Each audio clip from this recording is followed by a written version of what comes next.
Oh hey! Random.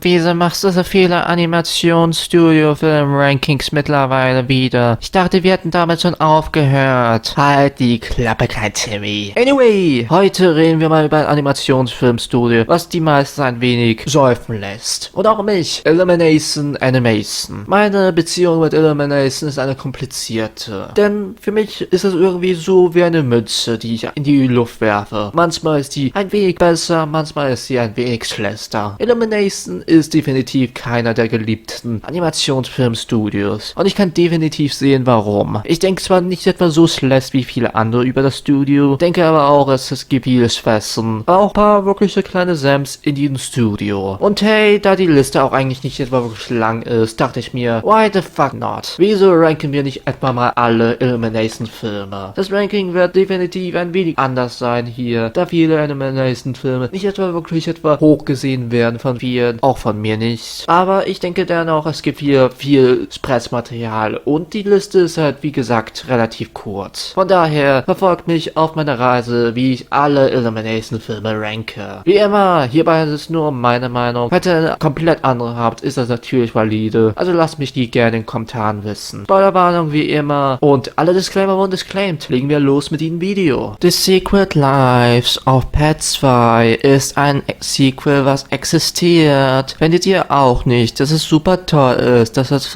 ein Sequel zu diesem generischen, öden, langweiligen, klischeebefürchten ersten Teil gibt? Denn Secret Lives of Pet 2 ist definitiv noch öderer, uninspirierter und weniger anführender wie ein Film wie noch nie. Sogar schlimmer als dieser erste Teil. Denn Secret Lives of Pet 2 fühlt sich noch nicht mal an wie ein Film. Es fühlt sich eher mehr so an, als hätten wir eine Kurzfilmsammlung. Und es ist keine interessante. Wir haben mehrere kleine Subplots, alle langweiliger, öder und unlustiger als der nächste. Der erste Subplot ist über den einen Hund, der etwa lernen muss, lockerer zu werden. Ist das nicht super interessant und super engaging? Harrison Ford spricht sogar auch ein Hund hier. Und man kann mal merken an seiner Voice Performance, dass er noch nie so uninspiriert und uninteressiert war. Und das bedeutet schon viel, denn er kann manchmal wirklich Performances von innen. Und dann haben wir noch dieses Kaninchen, was wegen den Superhelden-Trend aus den 2010ern unbedingt ein Superheld sein will. Und die Fantasie-Szenen vermutlich die bestanimiertesten und interessantesten Momenten aus diesem Film sind. Leider schade, dass wir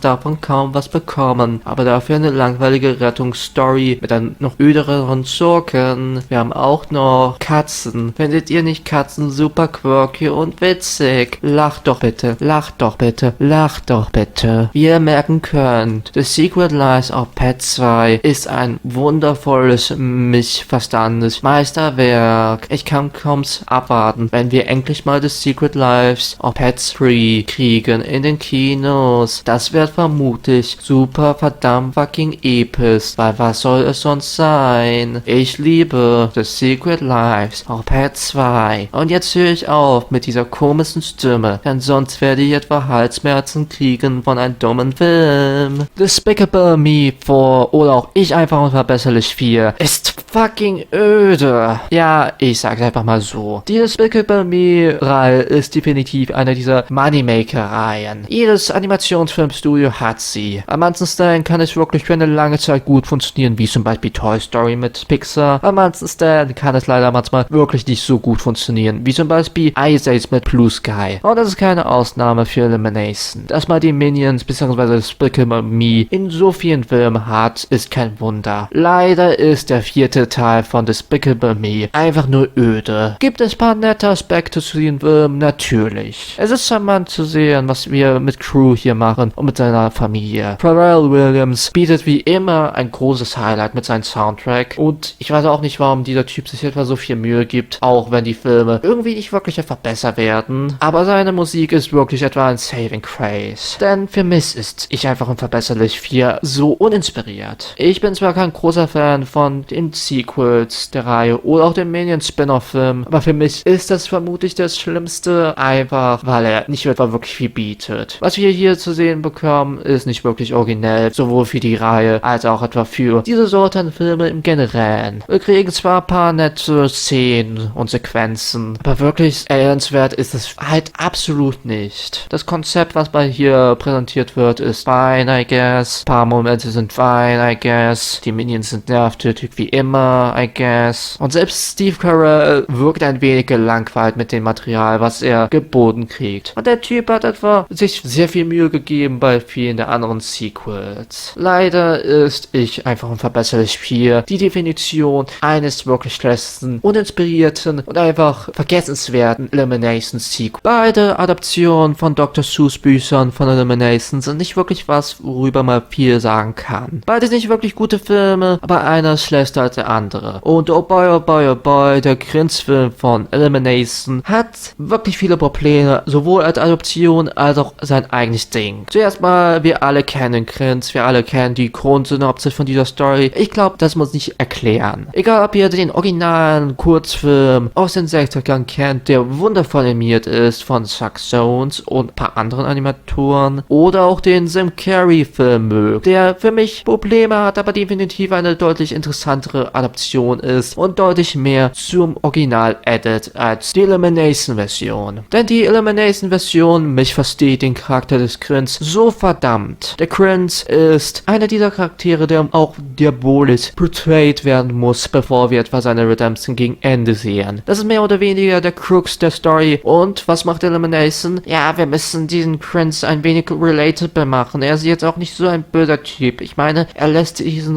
Rentier wieder zu seiner Familie gehen, auch bevor er seinen Job gemacht hat. Ist das nicht super sweet? Und das funktioniert für einen Charakter wie The Grins halt absolut nicht. Und Benedict Cumberbatch als Stimme von The Grins funktioniert auch nicht so viel. Für diese Version, ja, aber diese Version ist nicht wirklich der Grins. Diese Version fühlt sich eher mehr so an wie ein Imposter. Eine uninteressierte, uninspirierte Imposter-Version des Originals. Selbst Jim Carrey, der ein weniges Overplayed hat mit seiner Version, hat immer noch dieses typische Grins-Feeling zu sich. Diese Version, nee, ist absolut weg. Und das nimmt dieser Story so viel weg. Denn klar, die Jim Carrey-Version wollte uns auch ein wenig mehr mit den Grins sympathieren lassen, aber er war immer noch ein wenig ein Arschloch. Und das fehlt einfach in dieser Version. Der Grins muss ein Arschloch sein, bevor er sich bessert. Und leider addet man zu diesem Film auch nicht etwa so viel. Denn Cindy Lou kriegt hier einen Subplot, wo sie mit ihren Freunden versuchen, Santa mehr oder weniger in eine Falle zu bringen. Ist dieser Subplot interessant? Nö. Öde. Verdammt fucking öde. Es fühlt sich an wie Filler, weil es auch Filler ist. Man musste mal die Runtime füllen, man hat mal die Runtime mit so einem öden, klischeehaften, langweiligen Subplot gefüllt. Aber hey, die Animationen sind I guess okay. Ich bin kein großer Fan, wie die Designs aussehen hier, sowohl von den Who's als auch von den Grins. Denn das Schüssige hat einfach hier gefehlt. Selbst Horton hört ein Who von Blue Sky, hat deutlich mehr das Sue-haftige in seinem Look. Hier fühlt es sich eher mehr an, als hätte man gesagt, wie sieht Dr. Seuss aus von Elimination? Denn die Charaktere und ihre Designs fühlen sich einfach so an wie von Elimination. Und das sagt einfach nur generell so ein Problem von Elimination, wo die Charaktere irgendwie alle so eine gleiche Struktur an sich haben. Ja, keine gute Adaption, kein guter Film und keine gute Zeit zur Weihnachtszeit. Minions. Anyway, kommen wir zum nächsten Platz. Random, du musst etwa Worte verlieren zum Minions. Prequel-Film, Spin-off-Film, besten Filmen überhaupt. Klein Timmy, dein Filmgeschmack ist scheiße. Deiner mehr. Okay, reden wir mal über den Prequel-Film von Despicable Me, aka Minions. Minions ist kein guter Film. Ist Minions der schlechteste Elimination-Film? Nein. Ist Minions der interessanteste Elimination-Film? Nein. Ist Minions überhaupt irgendwas? Ein Cash Grab. Ein teilweise kompetenter Cash Grab. Ich habe schlechtere Filme gesehen, auch für die Zielgruppe, für die Minions gedacht ist. Aber ein Cash Grab ist ein Cash Grab und Minions ist absolut ein Cash Grab. Es gibt ein paar nette Ideen, wenn ich mal lieb bin. Die ganze Opening-Sequenz mit diesen ganzen bösen Schurken, die sie mehr oder weniger als Helfer haben. Und die Minions-Lore, die wir kriegen hier. Ja, es gibt Minions-Lore. Ist interessant, auch wenn sie absolut nicht funktioniert mit dem, was etwa die ich einfach mal besserlich Filme etabliert habe. Okay. Ist interessant, I guess, aber Minions ist wirklich einfach nur die Definition von meh, nächster Film. Man schaut mal ihn einmal, denkt man sich, heilige Scheiße, was war das überhaupt? Das war wirklich kindischer, nicht wirklich witziger Humor. Und dann vergisst man über den Film eine Woche später. Finde ich ihn so schlecht, wie viele sagen? Nicht wirklich, aber für mich interessiert dieser Film keinen Juck. Das ist ein Film, der existiert, das ist ein Cash Grab, der existiert, der verdammt viel Geld eingespielt hat und definitiv mehr oder weniger der Peak ist von uninteressanten Elimination-Filmen, wenn wir mal Secret Life of Pets 2 heraus vorlassen. Aber ich weiß auch nicht. Minions ist halt irgendwie ein wenig öde. Ist er wirklich so schlecht, wie alle sagen? Nee. Interessiert er mich überhaupt? Nee. Könnte ich über einen anderen Film schwärmen oder reden? Definitiv, also gehen wir zum nächsten Platz, denn wirklich viel zu verlieren zu Minions habe ich halt wirklich nicht. Die Animationen sind okay, I guess. Es gibt eine witzige Szene vielleicht im Film, Rest ist nicht wirklich witzig. Was mache ich hier überhaupt, dass ich ein Elimination Ranking gemacht habe? Ich bereue es so sehr. Ich bereue es. The Secret Life of Pets ist ein sehr komplexer Film, der die Lebenszeiten eines geheimnisvollen Lebens von Haustieren erzählt. All diese Haustiere symbolisieren unsere größten Ängste und die tödlichen. Die Hund-Hauptfiguren sind ziemlich interessant, so interessant, dass ich mich nicht mehr an ihre Namen erinnern kann. Auch die Side-Characters sind wirklich interessant und geben dem Film viel Substanz und machen diesen Film zu einem Ereignis. Der Film ist absolut kein Klischee überfüllter Film, der an seinen besten Tagen vielleicht einfach nur okay ist, an seinen schlechtesten Tagen uninspiriert ist. Secret Life of Pets ist das komplexeste, was ich überhaupt jemals in einem Kinofilm gesehen habe. Elimination oder auch anderen Filmen. Secret Life of Pets hat ein paar der wunderschönsten Animationen, die sich nicht so generisch anfühlen. Und natürlich haben wir auch etwas Celebrity Voice Cast hier, die absolut nicht etwa den Film ein wenig nervig und uninspiriert macht. Secret Life of Pets liebt doch etwa jede oder etwa nicht. Ich meine, wir alle sind die größten Fans von Secret Life of Pets. Secret Life of Pets ist auch ein genialer Titel, sodass ich etwas Secret Life of Pets in diesem Video 100 Mal wiederhole, bis es euch nervt. Nervt es euch schon, dass ich etwas Secret Life of Pets nicht nochmal in den 5 Sekunden von nicht erwähnen von Secret Life of Pets nicht erwähnt habe? Secret Life of Pets? Natürlich nervt es euch, weil ihr alle etwa hören wollt, wie ich etwas Secret Life of Pets sage. Ist das nicht witzig? Lacht ihr etwa nicht? Dann wisst ihr genau, wie ich mich fühle über die Witze über diesen Film, in diesem Film. Denn der Film hat Witze in sich und die sollen humoristisch sein und einen zum Lachen bringen und Slapstick, der witzig ist und so quirky und so #relatable ist. Könnt ihr schon merken, dass ich etwas Secret Life of Pets hoch ansehe? Könnt ihr das? Könnt ihr es? Könnt ihr das? Ich einfach unverbesserlich 3 ist ein typisches Frequel. Eine absurde Storyline mit einem Zwillingsbruder namens True, über den wir noch nie was gewusst haben und zum ersten Mal hören. Der auf jeden Fall ein sehr interessanter Charakter ist und den jeder mag. Ich meine, er kam nicht etwa im 4. Film vor. Ja, das spricht etwa viel für den genialen Charakter. Aber ja, ich einfach unverbesserlich 3 fühlt sich an wie eine Soap Opera. Und ich meine nicht etwa diese Bonker-Storylines von Soap Operas, wo ich etwa sagen würde, Soap Operas ändert euch nie. Für niemanden. Nein, sowas wie eine absurde Storyline, die fast gar nichts vergibt. Nichts Interessantes gibt. Weder zum Besten noch zum Loben. Am besten kann man den Film beschreiben als mittelmäßig und uninspiriert. Klar könnte man das sagen über viele andere Elimination-Filme, aber bei manchen gibt es etwa so viele nervige Dinge oder so viele Entscheidungen, die man einfach nur kritisieren oder irgendwas sagen kann. Manche haben sogar welche Entscheidungen, die ich wirklich verteidigen würde oder zumindest ein wenig ranloben würde. Immerhin ist Elimination jetzt nicht etwa ein Studio mit wirklich so viel Lob. Dieser Film dagegen bietet halt wirklich nicht viel. Der Joke ist, I guess, interessant und hat eine interessante Backstory und ist einfach gesprochen vom Co-Creator von South Park, was eine Bonkers-Sache ist, die ich gesagt habe und vermutlich die interessanteste Sache an diesem Film ist. Aber wirklich viel darüber kann man jetzt auch nicht etwa sagen. Es ist halt ein weiterer Despicable, ich einfach unverbesserlich Film. Es hat wieder mal Minions-Shenanigans, die ich nicht mag. Es hat Charaktere in diesem Film, die wir in den anderen Filmen gesehen haben.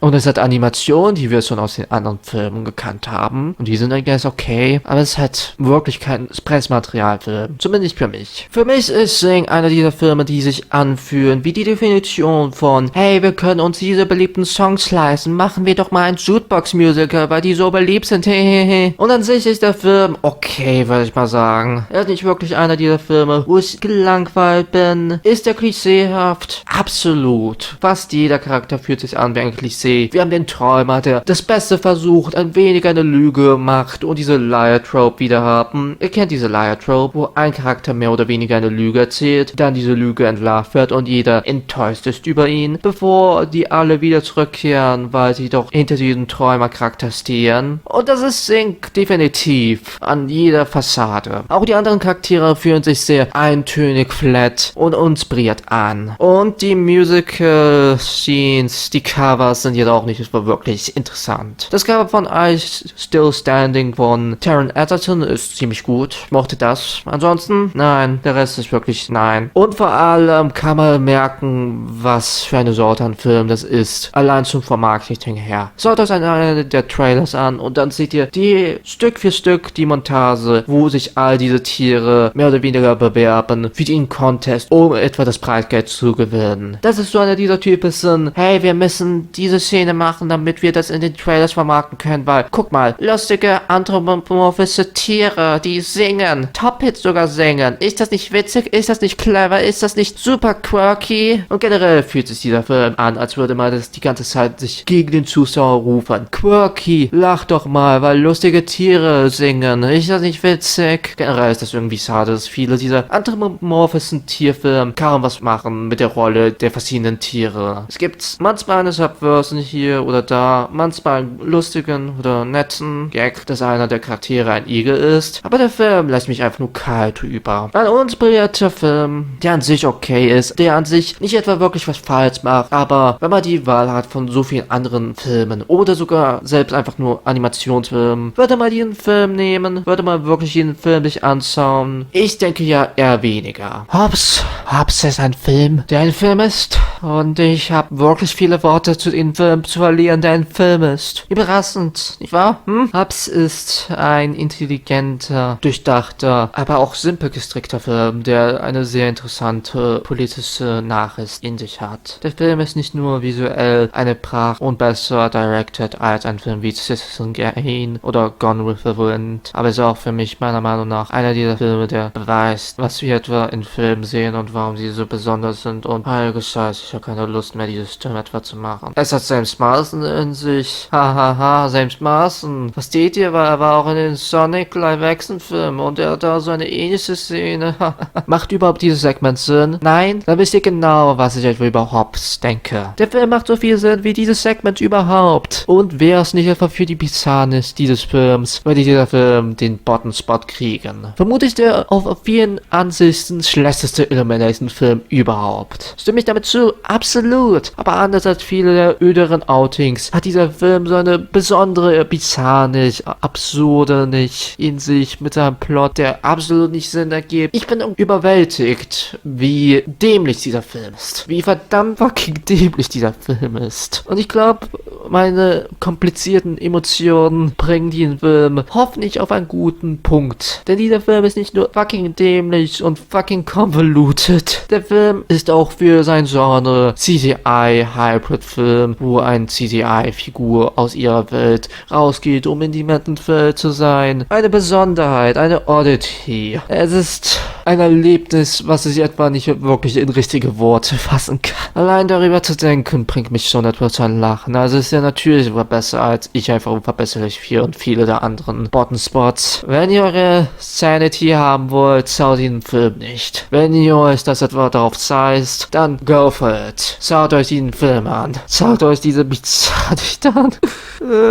Oder wenn ihr etwa gute Bizarrnis mit Surrealismus sehen wollt, dann schaut euch bitte einfach einen David Lynch-Film an. Damit hat ihr euch eure Zeit deutlich besser gespendet als mit fucking Hobbs. Wow, das eskalierte schnell. Ab zum nächsten Platz. Ich war überrascht, als ich mir Sing 2 angeschaut habe. Es ist kein gutes Sequel oder ein guter Film, aber es ist interessanter als der erste Teil. Sing 2 ist immer noch geplagt von ähnlichen Problemen wie der erste Teil. Wir haben immer noch sehr viele Klischees, sei es nun der Rockstar, der etwa in Retirement gegangen ist wegen einem tragischen Fall und deswegen etwa rausgeholt werden muss und wegen einem Song rausgeholt wird. Oder eine Performance, die nicht etwa so richtig glatt läuft. Ein böser Typ hinter dem einen steckt, der sogar Leute töten würde, wenn es ihnen was bringen könnte. Und so weiter und so weiter. Alles Klischees, die man irgendwo mal gesehen hat. Vielleicht nicht so kommen wie die Klischees aus dem ersten Teil, aber man hat mal sie irgendwo mal gehört, gesehen, was auch immer. Aber hey, der Film ist interessanter. Wir kriegen wenigstens ein bisschen mehr interessantere Konflikte mit unseren Charakteren. Sind es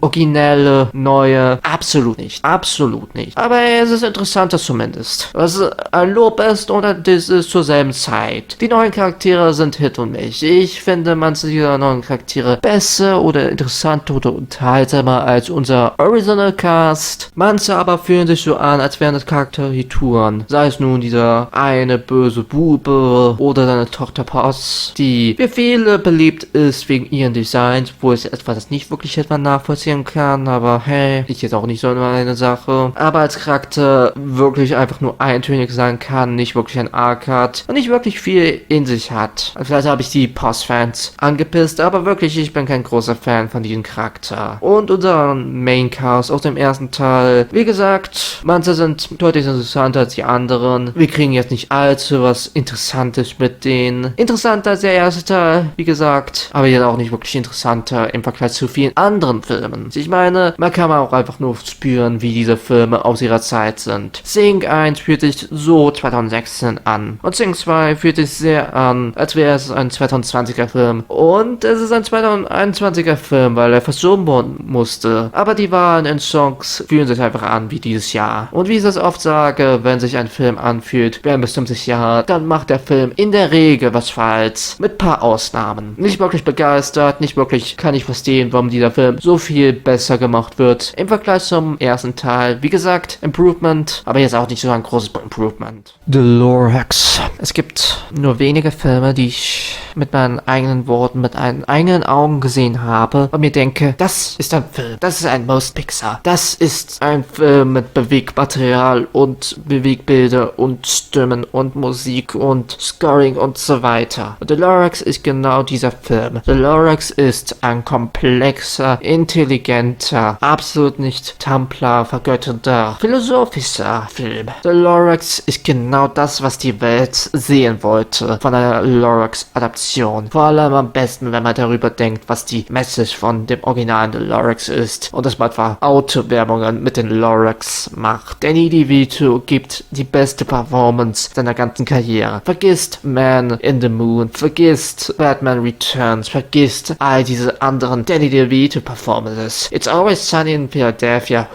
das ist die beste Performance. Immerhin spricht er den Lorax in verschiedenen Sprachen und dann unter anderem auch Deutsch. Und die Witze sind auch Witze hier. The Lorax ist genau eine Erfahrung, die man so niemals wieder erleben kann. Es gibt ein Leben vorm Sound des Lorax-Films von Illumination und es gibt ein Leben nach dem Sound vom The Lorax-Film von Illumination. Und ich möchte in dieser Welt nicht leben, wo ich den Film nie geschaut habe, denn The Lorax ist ein komplexer, intelligenter, wundervoll smarter Film, der einen höheren IQ hat als jeder, der ihn überhaupt gesehen hat. Wieso kritisiert ihr den Film? Das ist ein Film mit Bewegmaterial.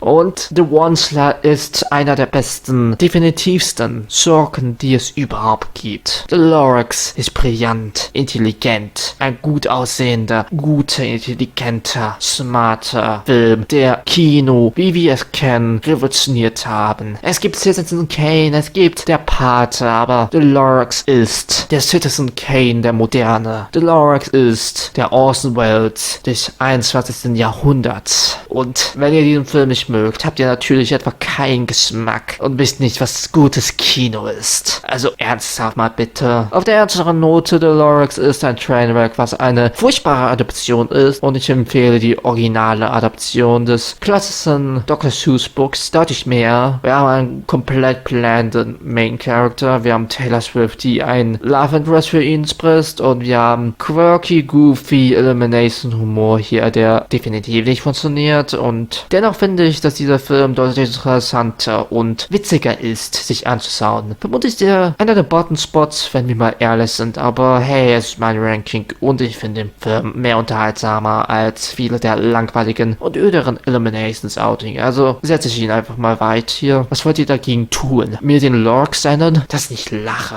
Ja, komischer Film und komische Review von mir. Anyhow, gehen wir zum nächsten Platz. Ich einfach unverbesserlich 2 ist okay. Ich weiß, die Ich einfach unverbesserlich Sequels sind nicht etwa wirklich gemacht und ich sage auch selber, dass diese Sequels nicht wirklich sehr gut sind. Vor allem nicht im Vergleich zum ersten Teil und vor allem nicht im Vergleich zu den Sequels von DreamWorks zum Beispiel, in der Regel zumindest. Und auch finde ich dieses Sequel noch charmant. Der Minion Stick wird hier schon langsam ein wenig ausgemerkt wirkt und wirklich alt, allein schon dieses Gimmick mit diesen lilanen Minions, die noch chaotischer sind, wie auch immer das funktionieren soll. Aber hey, der Schurke ist unterhaltsam, er macht Spaß, er ist ein unterhaltsamer Schurke und ich mag ihn. Guter Schurke. Und die Dynamik zwischen Lucy und Crew ist eine interessante, die zwar jetzt nicht etwa allzu inspiriert ist, aber hey, es hat irgendwie seinen Charme zu sich. Vor allem, wenn man die späteren Sequels sich anschaut, fühlt sich dieser Film dann doch an, als würde man die Charaktere ein wenig weiterentwickeln, was schon mal ein definitiver Pluspunkt ist für diesen Film im Vergleich zum vierten Teil, wo es sich einfach so anfühlt, als würde man durch die Motions wieder gehen, statt wirklich was Neues mit diesen Charakteren zu machen. Nein, dieser Teil versucht zumindest was mit diesen Charakteren zu machen. Und das ist schon eine Sache, die ich wenigstens ein wenig respektieren kann. Sind die Jokes wirklich kreativ oder witzig? Nein. Die Jokes sind hier wirklich einfach nur dumme Wörter und Fäkalhumor an manchen Stellen. Und das inspiriert mich meistens nie. Und Fäkalhumor ist generell so eine Sache, die nur sehr, sehr selten für mich wirklich gut funktionieren kann. Und meistens eher mehr lächerlich wirken kann sonst. Aber hey, der Film macht zumindest Dinge. Ich mag ein paar der Set-Pieces mit den Action-Scenes. Das ist wirklich spaßig. Definitiv einer dieser wenigen Elimination-Sequels, die versuchen noch was zu machen. Die versuchen auf ihr Original aufzubauen. Die nicht etwa eintönig sind oder auf derselben Strecke bleiben. Minions 2 The Rise of Crew. Erstaunlicherweise ist dieser Film ziemlich solide. Ich würde sogar behaupten, er ist einer der besseren Ich einfach unverbesserlich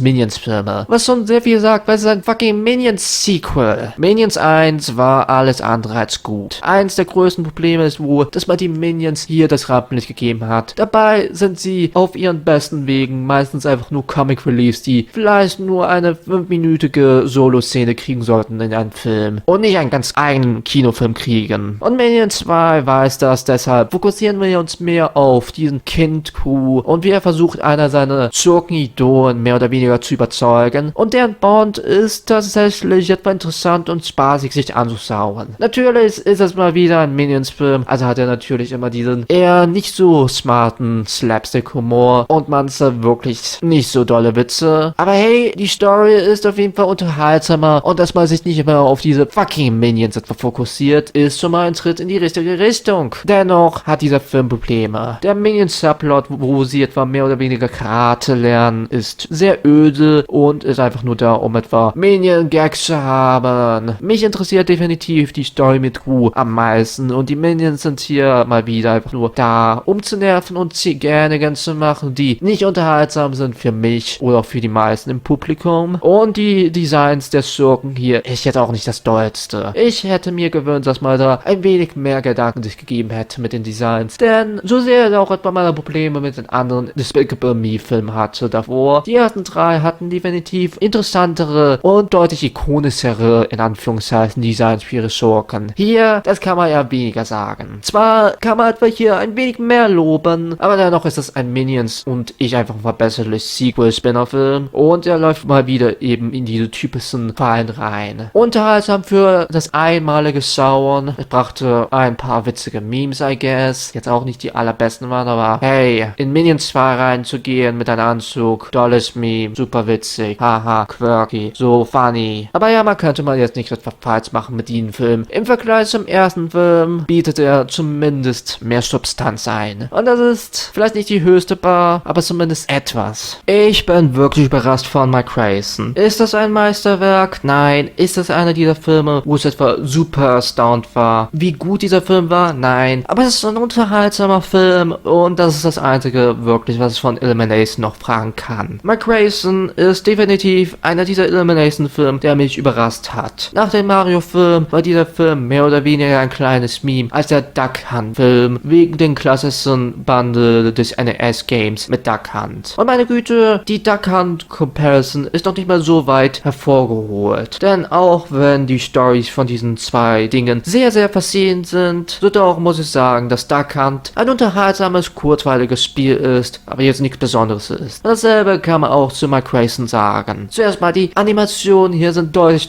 interessanter als die meisten anderen Elimination-Filmen. Es fühlt sich deutlich mehr cartoony an und deutlich mehr eigen. Es fühlt sich nicht so an wie der Elimination Artstyle oder die Elimination Animation. Es hat was deutlich eher mehr Wasserfarbenartiges zu sich, was ich wirklich ich mag. Die Leads sind mir wirklich sympathisch und interessant in manchen Aspekten. Klar sind das jetzt nicht etwa die allzu neuesten oder besondersten Charaktere. Solche Archetypen von den Charakteren haben wir in irgendwas schon einmal gesehen. Und klar, die Story ist ziemlich simpel gestrickt, aber das ist auch etwa die Schönheit dieses doch eher mal kleineren Films. Denn Mike Grayson ist nicht etwa eine pure Comedy. Klar gibt es Jokes, aber die Jokes sind sogar welche, die sogar manchmal für mich gezündet haben. Und das ist eine Sache, die ich etwas selten über die Illumination-Filme sagen kann. Eher mehr simplere und simpel gestrickte Natur dieses Films macht diesen Film dann doch sehr charmant für mich. Der Film weiß genau, was er sein will, und er schafft das wirklich gut, sowohl unterhaltsam zu sein für mich, als auch bestimmt für kleinere Zuschauer. Mal pendelt man nicht etwa nur zu einer bestimmten Zielgruppe an, was per se okay ist, aber mit den Illumination-Filmen manchmal ziemlich öde und sehr eintönig sein kann, vor allem mit ein paar der schlechteren Filmen, die super klischeehaftig anfühlen und einfach nur öde sind. Nein, der Film bietet dann doch mehr für sich und ich mag einfach den Film. Eine sehr simple Story, die sehr getragen wird von wundervollen Animationen und von einer wundervollen Dynamik dieser ganzen Familie. Wirklich eine Überraschung von diesen ganzen Illumination-Filmen. Aber wenn ihr den Film nicht gesehen habt, was vermutlich der Fall ist für die meisten, bitte, bitte, bitte holt das nach. Denn wenn Illumination solche Filme mehr rausbringen kann, dann denke ich, sind wir auf einem besseren Weg mit diesem Studio. Und auf dem zweiten Platz findet sich der Super Mario Film von Illumination Media. Und bevor ihr mich köpfen wollt, lasst es mich erklären. Der Film ist natürlich einer der besseren Illumination Filme, aber ist für mich nicht der beste Illumination Film. Kann ich jeden verstehen, der ihn auf Platz 1 hat? Absolut. Es gibt viel hier zu belieben an diesem Film, aber eine große Sache, die man hier kritisieren kann, ist die Story, die simpel gehalten ist und natürlich für einen Mario-Film funktioniert, aber meiner Meinung nach ein Illumination-Film gibt, der die Story da deutlich besser macht, aber zu denen kommen wir ja noch. Was gibt's zu loben beim Super Mario Bros. Film? Nun, die Animationen sind vermutlich einer der besten von Illumination. Auch wenn man auf den ersten Blick vielleicht sich etwa gewöhnen muss an die Redesigns der ikonischen Mario-Figuren, haben die doch sehr was Cinematisches an sich und ich mag sie wirklich. Je mehr man von ihnen sieht im Movement, so doch mag man sie deutlich mehr. Zumindest war das bei mir der Fall. Wie es bei euch der Fall ist, lasst es mich doch gerne in den Kommentaren wissen. Und auch die Welt von Super Mario wurde wundervoll etwa hier auf die große Leinwand gebracht. Anders als der 80s-Film, der irgendwie ein Guilty Pleasure-Charme an sich hat man wirklich etwa die Liebe zum Source Material hier einfach nur gemerkt. Wir haben hier zahlreiche Referenzen, zahlreiche Nods und zahlreiche nette kleine Anspielungen auf die Spiele, sei es nun Sätze, sei es nun Kostüme oder sei es nun Dynamiken. Und wie man das Ganze hier mehr oder weniger zusammengebracht hat, ist wirklich eine spaßige Ride. Für mich ist dieser Film am besten zu beschreiben als spaßiger Liebesbrief zur Mario-Reihe. Die Story war natürlich super simpel gestrickt und natürlich, Mario hat jetzt nicht etwa die tiefste Story, aber man hätte mal vielleicht erwarten können, dass der Film vielleicht ein bisschen mehr mit der Story macht, aber fuck it. Der Film möchte Unterhaltung erreichen, der Film möchte Spaß bringen für einen Mario-Fan und ich denke, das schafft er das wirklich auch gut. Eine große Sache, die groß im Raum stand, als der Film mehr oder weniger richtig angekündigt worden ist, war nicht nur etwa die Zusammenarbeit von Nintendo und Illumination, was viele etwa eine große Sorge bereitet haben. Zu Recht finde ich, denn Illuminations Track Record war zu der Zeit, als es angekündigt worden ist, 2016, jetzt nicht der allzu beste und ist auch nicht allzu besser geworden über die Jahre darauf. Und natürlich ist das Casting, das Voice Casting hier, ist einer der großen Gesprächsthemen. Und das möchte ich mal kurz etwa Revue passieren. Chris Pratt als Mario ist fein. Charlie Day als Luigi ist wundervolles Casting und passt wirklich gut in die Rolle. Charles Martinet hier einen kleinen Cameo zu geben in ein paar Rollen ist wirklich einfach noch liebevoll. Seth Rogen als Donkey Kong ist cursed Casting, aber es funktioniert irgendwie. Es ist Seth Rogen und Donkey Kong, aber es funktioniert irgendwie. Keegan Michael Key als Toad funktioniert überraschenderweise ziemlich gut. Anya Taylor-Joy ist eine wundervolle Actress, die ich absolut vergöttere in ihrer Film. Kann leider hier aber nicht allzu stark überzeugen, wie ich es mir erhoffen würde. Bringt aber eine sehr solide Piece und Zack Black als Bowser ist vermutlich die Standout-Performance. Und ich weiß, wir memen alle Zack Black, Minecraft-Film und so weiter, je nachdem wann dieses Video herauskommt. Ich will euch der Film schon draußen und eine absolute Zugkatastrophe, aber wer weiß. Sein Bowser ist definitiv überzeugend und von den ganzen Zack Black Videospiel-Castings vermutlich die allerbeste. Aber ja, was kann ich etwa zum Mario-Film sagen, was nicht etwa gesagt worden ist? Er weiß genau, was er sein will und er schafft das auch wirklich, wirklich gut, das zu sein, was er sein will. Und ist definitiv einer der wohl besten Elimination-Filme. Aber es gibt immer noch einen Film, den ich vor diesen setzen würde. Und dieser wäre, doch was könnte nun auf den ersten Platz sein, außer Ich einfach unverbesserlich 1. Ja, mit vielen Studios ist es sehr selten der Fall, dass sie mit ihren ersten Film ihren Peak bekommen. Und auch wenn es, ich würde mal behaupten, ein paar unterhaltsame oder zumindest entertainige Elimination-Filme gab, nach diesem Film, war dieser Film vermutlich das Beste von Elimination in vielen Aspekten. Bevorzuge ich den Mario-Film ein wenig mehr? Ja, aber der Film ist dann doch ein wenig zu überfüllt mit Fanservice und fanhaftigen Momenten. Dieser Film fühlt sich eher mehr an wie eine Story, also kriegt er den ersten Platz dann doch ein wenig mehr. Ich einfach unverbesserlich ist eine sehr simple Story, aber auch eine sehr effektive Story. Crew wird erlaubt, böse zu sein und das wird uns wundervoll im Opening gezeigt. Und genau das hätte ich mir zumindest gewünscht für einen Cringe-Film beziehungsweise von Elimination. Aber das haben wir leider absolut nicht bekommen. Aber wie gesagt, das war ein anderes Thema. Crew in diesem Film ist perfekt charakterisiert. Selbst, dass er noch nicht mal so wirklich viele Worte von sich geben muss, wissen wir genau, was sein Deal ist. Und der Charakter ist auch einfach unterhaltsam. Steve Carell hier hat nicht etwa diese gesqueatige, high-pitchige Stimme von den späteren Filmen bzw. Spin-Offs. Also es ist auch ein definitives Plus. Die 3 Mädchen, die er adoptiert für seinen Bühnenplan, sind alle sehr charismatisch oder auf irgendeine Art und Weise charmant. Wie man dieses Bonding zwischen den 4 sieht, ist wirklich schon ein wenig, wirklich mal behaupten, süß. Und es funktioniert überraschenderweise extrem gut. Vector ist ein genialer Schurke und ich bin mir wirklich froh, dass wir etwa sogar einen Kurzfilm mit ihm bekommen haben, auch all die Jahre später, denn Vector ist unterhaltsam. Ein spaßiger, unterhaltsamer Schurke, der genau weiß, wie Camp er sein muss. Wundervoller Schurke. Einer meiner großen Favoriten. Und generell, der Film ist ziemlich simpel. Die Geschichte von einem Bösen wisst, wie er mehr oder weniger sein Herz entdeckt und diese Mädchen etwa ein Zuhause gibt, ist eine süße, eine charmante und der Film weiß halt genau, was er sein will. Auch durch diesen Low-Budget-Stil, wie viele der anderen Elimination-Filme, hat vor allem dieser Film mit seiner Animation einen sehr besonderen Charme zu sich. Und hey, ich habe noch nicht mal die Minions hier erwähnt, weil die Minions abseits von einer Szene, die wirklich nervig ist, fast nicht wirklich viel hier zu tun bekommen. Hier nutzt man die Minions dann doch richtig. Die werden nicht etwa mehr oder weniger das vordere Dingsterbums dieser Filmreihe. Nein, die sind einfach nur Background-Charaktere für manche dumme Witze, die manchmal schön und manchmal wirklich einfach nur tragen. Genau so soll man die Minions nutzen, nicht überfüllt nutzen und nicht etwas Spin-offs über sie machen. Aber naja, dieser Film hat an sich eine gute Foundation gelegt und ich könnte mir vorstellen, dass auch Sequels von diesem Film wirklich, wirklich gut funktionieren können. Aber wie gesagt, die Sequels waren dann doch eher mal ein Mixback im größten Teil oder wirklich, wirklich schlecht. Dieser erste Film dagegen charmant einfach nur. Pur charmant. Und warum Pharrell Williams so einen genialen Song hier macht, beziehungsweise generell einen genialen Soundtrack delivert, auch mit den ganz anderen, ich einfach verwurzelt Film, ist für mich ein Rätsel, aber ey, die Songs sind wirklich spaßig und sehr dynamisch einfach nur. Zum Abschluss kann ich nur ein paar Worte zu Elimination verlieren. Elimination ist ein Studio, wo ich manchmal mir denke, sind wir zu hart zu diesem Studio? Und an sich würde ich behaupten, jein. An sich müsste Elimination nicht